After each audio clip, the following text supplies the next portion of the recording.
Hello friends, आज की एक नई एनालिसिस वीडियो में आपका स्वागत है। आज जो है हम जो एनालिसिस करेंगे वो वीकली बेसिस पे रहेगी और साथ में डेली बेसिस और मंडे सेशन के लिए इंट्राडे के लिए कौन से लेवल्स इंपॉर्टेंट है उसकी भी हम एनालिसिस करेंगे।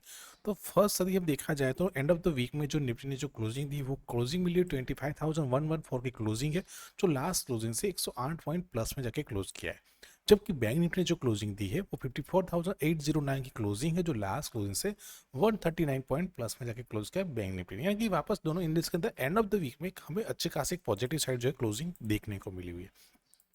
फर्स्ट यदि हम डेली बेसिस पे सॉरी वीकली बेसिस पे यदि बैंक निफ्टी की एनालिसिस करते हैं निफ्टी की, तो आप देखेंगे कि यहाँ पे कुछ वीक से आप देखेंगे मल्टीपल टाइम एक डाउन ट्रेंड यहाँ पे चल रहा था, जो एक एग्जैक्ट जो हमारा एक रेंज था, जो यहाँ पे एक रेंज बनी थी और उस रेंज का ब्रेकआउट होने के बाद वापस एक डाउनफॉल देखने को मिला और उसी रेंज के पास वापस आप देखेंगे तो यहाँ पे एक छोटी सी उसी रेंज के अंदर ही मूव कर रहा है।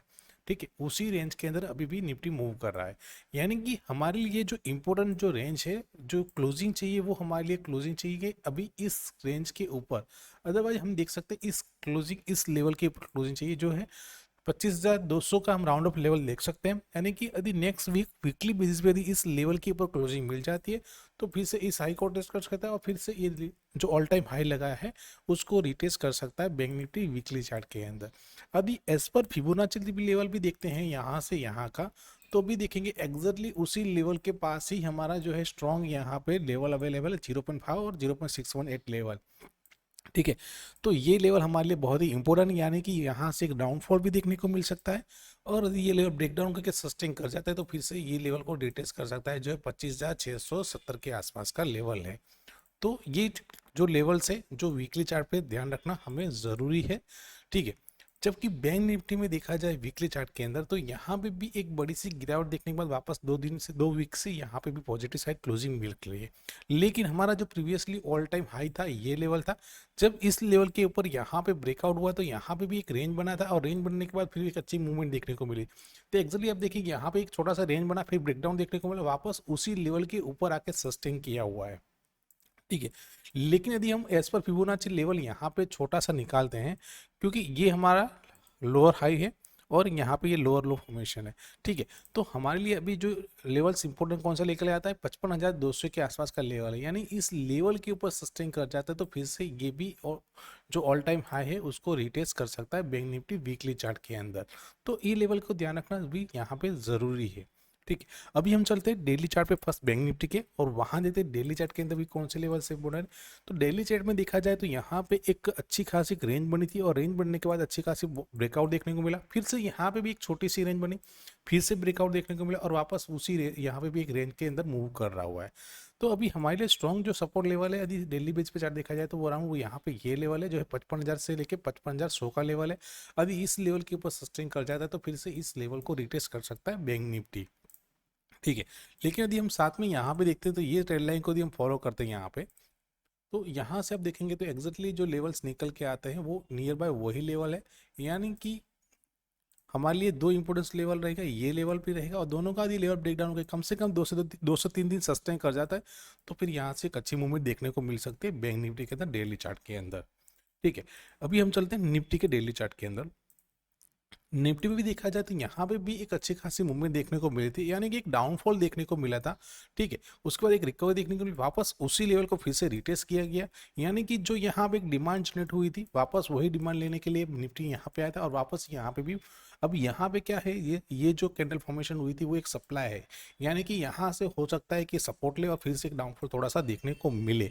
ठीक है, लेकिन डाउन साइड में हमारे लिए अभी राउंड ऑफ लेवल कौन सा आ जाएगा, 25,000 का, जो साइकोलॉजिकली स्ट्रॉन्ग सपोर्ट का काम करेगा। यदि उस लेवल के नीचे क्लोज कर जाए तो फिर से एक नेगेटिव साइड यहाँ पे मिल सकता है। लेकिन पॉजिटिव के लिए ज़रूरी है, हमारे लिए इंपॉर्टेंट है इस लेवल के ऊपर क्लोजिंग चाहिए, जो है अराउंड 25,150 के आसपास का है। यानी इस लेवल के ऊपर सस्टेन कर जाता है कम से कम 2 से 3 दिन, तो यहाँ से फिर से ऑल टाइम हाई को रिटेस्ट कर सकता है निफ्टी। तो ये कुछ लेवल थे जो डेली चार्ट के अंदर वीकली चार्ट के हमें ध्यान रखना जरूरी है। अभी हम चलते हैं फर्स्ट निफ्टी के 15 मिनट के चार्ट पे और वहां देखते हैं कि मंडे सेशन के लिए कौन से लेवल्स हमारे लिए बहुत ही इंपॉर्टेंट रहने वाले हैं। ठीक है। यदि हम 50 मिनट के चार्ट के यदि एनालिसिस करते हैं तो देखिए स्लो एंड स्टडी क्या कर रहा है, निफ्टी जो है अपर साइड यानी अप साइड मूव कर रहा है। यहाँ पे थोड़ा सा एक पॉज लिया था, वापस यहाँ पे भी एक अच्छी मूवमेंट देखने को मिली, लेकिन यहाँ पे देखा जाए तो फर्स्ट मॉर्निंग हाफ में एक अच्छी मूवमेंट देखने को मिली, बाद में यहाँ पे क्या क्या प्रॉपरली एक साइडवेज के अंदर मूवमेंट करने लगा।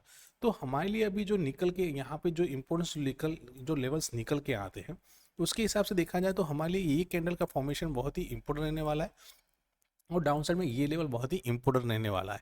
यानी कि निफ्टी यदि एग्जैक्टली हमारी रेंज के साथ इसी रेंज के अंदर ओपन होती है, एक रेंज बनाती है, फिर यदि इस लेवल के ऊपर ब्रेकआउट होने के बाद प्रॉपर्ली सस्टेन कर जाता है तो हमारा पहला टारगेट रहेगा 25,200 का टारगेट रहेगा, दूसरा टारगेट रहेगा 25,280 से लेकर 25,333 का हम टारगेट यहाँ पे देख सकते हैं अपसाइड के लिए। लेकिन यदि डाउन साइड में दिए लेवल ब्रेकडाउन करके सस्टेन कर जाए तो नियर बाय हमारा पहला टारगेट रहेगा, ये रहेगा जो है 25,040 से लेके 25,000 का लेवल रहेगा। यानी कि ये जो गैप पड़ी है थोड़ी सी गैप फिल कर सकता है, यानी यहाँ तक का हमारा पहला टारगेट रहेगा।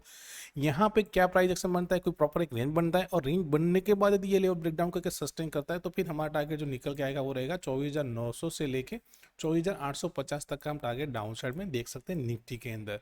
ठीक है, तो ये कुछ लेवल्स है जो हमें ध्यान रखना जरूरी है निफ्टी के अंदर इंट्राडे सेशन के लिए। अभी हम चलते हैं बैंक निफ्टी के चार्ट में।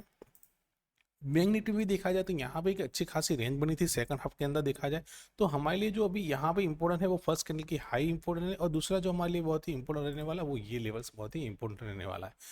ठीक है, तो बैंक निफ्टी भी यदि एग्जैक्टली यदि हमारी रेंज के हिसाब से इसी रेंज के अंदर ही ओपन होती है, एक रेंज बनाती है, रेंज बनने के बाद यदि इस लेवल के ऊपर ब्रेकआउट होकर प्रॉपर सस्टेन कर जाती है तो पहला टारगेट हमारा रहेगा 24,900 का रहेगा, दूसरा टारगेट रखेगा हम 55,000 का, हमारा दूसरा टारगेट यहाँ पे रहेगा। लेकिन यदि डाउन साइड में दिए लेवल ब्रेकडाउन करके सस्टेन कर जाता है तो पहला टारगेट हमारा रहेगा 56,680 का पहला टारगेट रहेगा, दूसरा टारगेट रहेगा यहाँ पे 54,600 का दूसरा टारगेट रहेगा, और यदि ये लेवल ब्रेक डाउन कर जाता है तो डायरेक्टली टारगेट रहेगा 54,500 के आसपास का हम टारगेट देख सकते हैं डाउन साइड के अंदर बैंक निफ्टी के अंदर। तो ये कुछ लेवल्स है इंपॉर्टेंट है जिसको ध्यान रखना जरूरी है नेक्स्ट सेशन के लिए। बाकी को बड़ा सा गैप अप या गैप डाउन ओपन आता है तो वहां पे तो हमें सिर्फ अपनी जो प्राइस है उसको फॉलो करना और साथ में वेट करना है एक रेंज बनने का, और उसके जो भी लेवल्स रहते हैं वो अपनी फ्री टेलीग्राम चैनल में प्रोवाइड करेंगे जिसका लिंक डिस्क्रिप्शन में दिया गया है, आप वहां जाकर ज्वाइन हो सकते हैं। तो दोस्तों वीडियो को लाइक कीजिए, शेयर कीजिए, और साथ में जिन लोगों ने भी अभी तक हमारा यूट्यूब चैनल सब्सक्राइब नहीं किया है चैनल को सब्सक्राइब कर लीजिए जहां पे आपको ऐसी एनालिसिस वीडियो मिलती रहे। थैंक यू, जय हिंद।